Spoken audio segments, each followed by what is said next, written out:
O Estadio da Alta acollía durante toda esta fin de semana o primeiro torneo solidario Fútbol 8 Concello da Pobra do Caramiñal para categorías Benxamín e Alevín. No torneo tomaron parte uns 55 equipos, ou o que é o mesmo, máis de 800 nenos de clubs tan senlleiros como o Porto de Portugal, o Rayo Vallecano, o Sporting de Gijón ou o Valladolid, entre outros.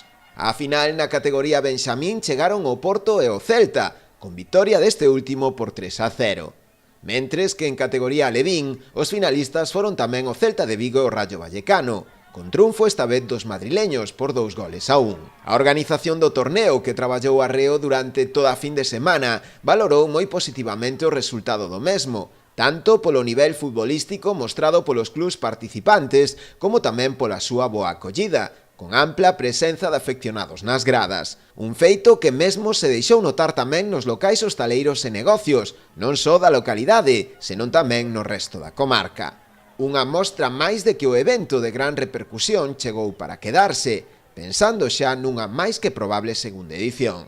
Nos próximos días, e unha vez feito o balance de ingresos e gastos, a organización do torneo ten previsto tamén entregar o cheque con todo o recadado á Asociación Española contra o Cancro, xa que a celebración do campeonato tiña un fin meramente solidario.